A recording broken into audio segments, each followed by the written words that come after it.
El Chaco paraguayo se extendía ante ellos como un océano indómito de tierra y espinos, un vasto lienzo de polvo, sol implacable y una belleza tan cruda que cortaba la respiración. En el corazón de este territorio ancestral, la estancia La Soberana se erguía como un feudo imponente, miles de hectáreas que habían pertenecido a la familia de Jorge Insfrán durante generaciones. Su abuelo, un hombre de infausta memoria, había sido una figura prominente y temida durante la dictadura del general Stroessner, amasando poder y tierras con mano de hierro. Esa herencia de autoridad y una cierta impunidad parecían haberse filtrado en la sangre de Jorge, quien, a sus 20 y pocos años, ya se movía con el aire de quien se sabe dueño y señor, especialmente en los confines de Villa Ayes y sus alrededores. El fin de semana prometía ser una escapada idílica para el grupo de recién egresados de la universidad. Valeria, con su cabello castaño ondeando al viento cálido y sus ojos color avellana que brillaban con la emoción de la aventura, había llegado con sus amigas, Sofía y Laura, listas para disfrutar del campo y la desconexión. Jorge, el anfitrión, junto a su inseparable Claudio y otros amigos, como Marcos y Daniel, planeaban días de caza, asados interminables y noches regadas con abundante cerveza bajo el manto estrellado del Chaco. Desde el primer momento, la tensión fue palpable, aunque disimulada bajo sonrisas y camaradería. Tanto Jorge como Claudio llevaban tiempo prendados de Valeria. Jorge, con su atractivo rudo, su confianza arrolladora y el aura de poder que le confería ser el heredero de la soberana, la cortejaba con una mezcla de galantería ostentosa y una posesividad apenas velada.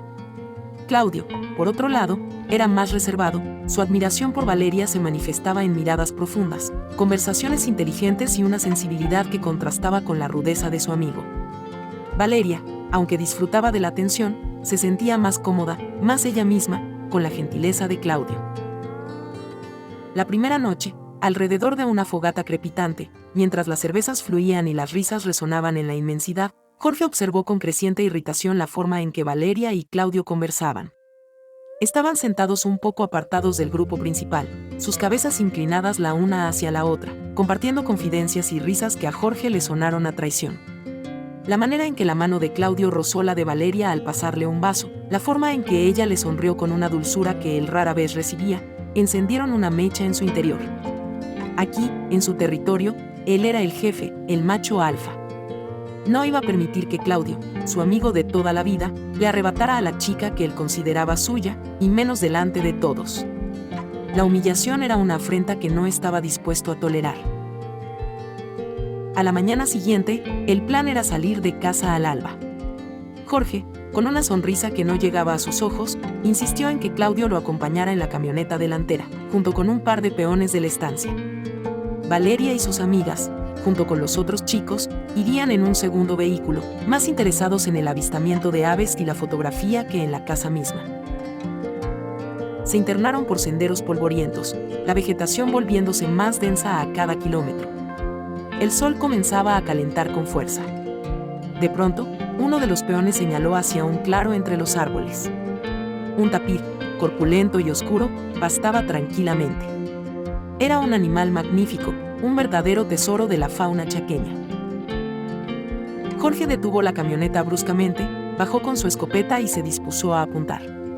«Espera, Jorge», exclamó Claudio, bajando tras él. «Ese animal, ¿sabías que los tapires son monógamos? Si lo matas, su pareja lo esperará el resto de su vida. Además, esta zona es uno de los pocos lugares donde aún se los puede encontrar. Están en peligro». Jorge lo miró con desdén, una mueca de fastidio curvando sus labios. «¿Y a mí qué me importa, Claudio? Es mi tierra, mi casa». Volvió a levantar el rifle, el cañón apuntando directamente al corazón del desprevenido animal. En un impulso, Claudio gritó y agitó los brazos, espantando al tapir, que desapareció en la espesura con un bufido. La furia transformó el rostro de Jorge. Se giró lentamente, y esta vez, el cañón de la escopeta apuntó directamente al pecho de Claudio. Sus ojos eran fríos, desprovistos de cualquier emoción que no fuera una rabia gélida. «¿Crees que también ella te esperará si te dejo aquí, en medio de la selva?» Claudio siseó, su voz cargada de veneno. Claudio lo miró fijamente, el miedo helándole la sangre, pero se mantuvo firme. «Jorge, baja el arma. No hagas una estupidez». Una sonrisa cruel se dibujó en el rostro de Jorge. Quizás una pierna te enseñe a no meterte en mis asuntos. Y sin más, disparó. El estruendo del disparo resonó en la quietud de la mañana, seguido por el grito de dolor de Claudio al sentir el impacto desgarrador en su muslo. Cayó al suelo, la sangre comenzando a empapar rápidamente su pantalón. Jorge lo contempló un segundo, su rostro impasible, y luego, con una calma escalofriante, se dio la vuelta y caminó de regreso a la camioneta. Los que esperaban en el vehículo, alertados por el disparo y el grito, lo miraron interrogantes. ¿Qué pasó? ¿Y Claudio?, preguntó uno de los peones. Se internó en la selva tras el tapir, mintió Jorge con facilidad. Le grité que volviera, pero no hizo caso. Le disparé al bicho, pero fallé. La explicación sonaba extraña, pero la autoridad de Jorge era tal que nadie se atrevió a cuestionarlo abiertamente. Sin embargo, una inquietud comenzó a crecer en el ambiente. Pasaron los minutos, que se convirtieron en una, luego 2 horas. El sol subía, inclemente. Deberíamos ir a buscarlo, dijo finalmente Marcos, uno de los amigos, la preocupación tiñendo su voz. Sí, se está haciendo tarde, añadió Daniel. Jorge suspiró con fingida resignación. Está bien. Creo que se fue por aquel sendero, dijo, señalando en una dirección completamente opuesta a donde había dejado a Claudio. El pequeño grupo, sin demasiada experiencia en rastreo y con solo unas linternas de mano a pesar de la luz del día, se adentró en la espesura, llamando a Claudio a gritos. Sus voces se perdían entre el denso follaje. No encontraron ni rastro. Mientras tanto, Claudio luchaba por su vida. El dolor era atroz, pero la adrenalina y el instinto de supervivencia lo mantenían consciente. Con manos temblorosas, se arrancó la camisa y, con dificultad, improvisó un torniquete en su pierna herida para frenar la hemorragia. Sabía que Jorge no volvería por él. Estaba solo. Miró a su alrededor, la selva, antes un lugar de aventura, ahora se le antojaba una trampa mortal. Necesitaba encontrar refugio, agua. Se arrastró, centímetro a centímetro, buscando la protección de unas rocas que había divisado a lo lejos, dejando un penoso rastro de sangre sobre la tierra seca. Después de varias horas de búsqueda infructuosa, el grupo regresó a la camioneta, exhaustos y descorazonados. El sol comenzaba a declinar.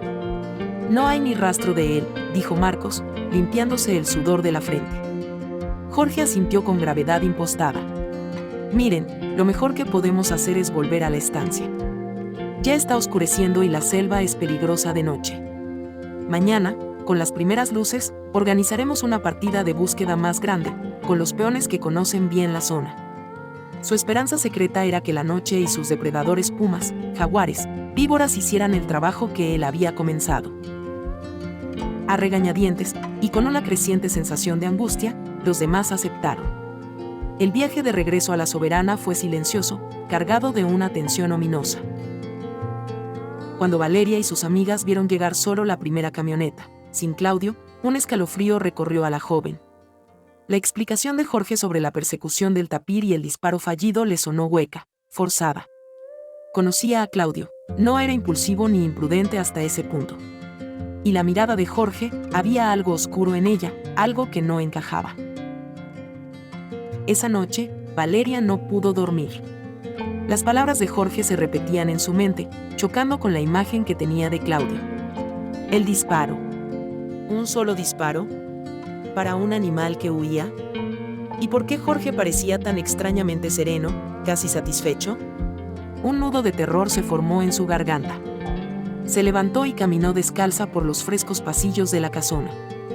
Desde la galería, contempló la negrura del Chaco, una más oscura y amenazante que parecía haber engullido a Claudio.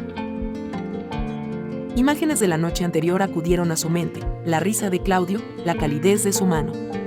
Y luego, el rostro de Jorge, observándolos desde la distancia, sus ojos como brasas ardientes. La conexión fue instantánea, brutal. Los celos de Jorge. La desaparición de Claudio. El disparo. Con el alba, Valeria ya no pudo contenerse. Mientras los hombres se preparaban lentamente para una nueva búsqueda, ella se enfrentó a Jorge. No te creo, Jorge, dijo, su voz temblando pero firme. Claudio no haría algo así. ¿Qué pasó realmente en esa selva? Jorge intentó reírse, desestimar sus miedos como histeria femenina. ¿De qué hablas, Valeria? Estás nerviosa, es todo. No. Tú estabas celoso. Lo vi anoche. ¿Le hiciste algo a Claudio? Su acusación flotó en el aire tenso de la mañana. Los otros amigos, que habían albergado sus propias dudas, se miraron inquietos. La seguridad de Jorge pareció flaquear por un instante. Vamos a buscarlo ahora, exigió Valeria, su voz ganando fuerza. Y esta vez, iremos por donde tú y Claudio se separaron realmente. Se giró hacia los peones. Ustedes conocen esta tierra. ¿Alguien vio exactamente dónde se detuvo la camioneta de Jorge ayer? Uno de los peones más viejos, don Anselmo, que había acompañado a Jorge y Claudio en la camioneta pero se había quedado atrás cuando los dos se internaron tras el supuesto tapir, asintió lentamente. Yo puedo llevarlos al lugar donde se escuchó el disparo, patroncita. No está donde el patrón, Jorge dijo. La mirada de Jorge se volvió gélida, pero ya era tarde. El desafío estaba lanzado. Valeria, junto a Sofía, Laura, Marcos, Daniel y don Anselmo, se montaron en uno de los vehículos. Jorge, sintiéndose acorralado y furioso, no tuvo más remedio que seguirlos en su propia camioneta, su máscara de control comenzando a resquebrajarse. Don Anselmo los guió con certeza. No tardaron en encontrar el lugar. Y allí, inequívoco, el rastro, la tierra removida, manchas oscuras de sangre seca y las huellas de un cuerpo arrastrándose. Claudio, gritó Valeria, el corazón encogido. Siguieron el rastro con desesperación creciente, el sol ascendiendo implacable. Cada huella, cada gota de sangre, era un martillazo en sus conciencias. Jorge permanecía en silencio, su rostro una máscara de piedra. Finalmente, tras casi una hora de búsqueda febril, entre unas formaciones rocosas que ofrecían algo de sombra, lo encontraron. Claudio estaba pálido, cubierto de polvo y sangre seca, su pierna horriblemente hinchada, pero vivo. Al ver a Valeria, una débil sonrisa se dibujó en sus labios agrietados. Sabía que vendrías, susurró con voz apenas audible. Valeria se arrodilló a su lado, las lágrimas corriendo por sus mejillas. Le tomó la mano, fría y temblorosa. Dios mío, Claudio, ¿qué te hizo? Con esfuerzo, Claudio relató la verdad, la discusión por el tapir, la ira de Jorge, el disparo a sangre fría, el abandono. Un silencio sepulcral cayó sobre el grupo. Todos los ojos se volvieron hacia Jorge, quien ahora parecía pequeño, despojado de su arrogancia. La evidencia era irrefutable, la crueldad de su acto, manifiesta. Eres un monstruo, escupió Marcos, la amistad de años hecha añicos. Como pudiste, sollozó Laura. Jorge no respondió. Su imperio de poder e intimidación se desmoronaba ante sus ojos, no por la ley de los hombres, que rara vez lo había alcanzado, sino por la ley más fundamental de la decencia humana. Con sumo cuidado, levantaron a Claudio y lo llevaron de regreso a la estancia. La prioridad era conseguirle atención médica urgente. Valeria no se separó de su lado, sosteniendo su mano, susurrándole palabras de consuelo. El viaje a Villa Hayes, y luego a Asunción, fue una carrera contra el tiempo. Jorge quedó atrás, en La Soberana, rodeado por el desprecio de quienes alguna vez lo llamaron amigo y el juicio silencioso de sus empleados. Su poder territorial seguía intacto, pero su autoridad moral, su lugar en el grupo, se había evaporado como el rocío del Chaco bajo el sol ardiente. En los días y semanas que siguieron, mientras Claudio se recuperaba lentamente en el hospital, con Valeria visitándolo a diario, algo nuevo y poderoso creció entre ellos. El horror compartido, la supervivencia de Claudio y la valentía de Valeria al enfrentarse a Jorge, habían forjado un lazo inquebrantable. Ya no había dudas ni vacilaciones. El peligro y la pasión habían danzado al borde del abismo, y de esa danza peligrosa, había surgido un amor puesto a prueba por el fuego, tan fuerte y resiliente como los quebrachos del indómito Chaco. La estancia La Soberana seguiría siendo un lugar de poder y riqueza, pero para Valeria y sus amigos, se convertiría en el recuerdo de una pesadilla, el escenario de una traición y, paradójicamente, el crisol donde el verdadero carácter de las personas se había revelado y donde un amor inesperado había encontrado la fuerza para florecer entre las sombras.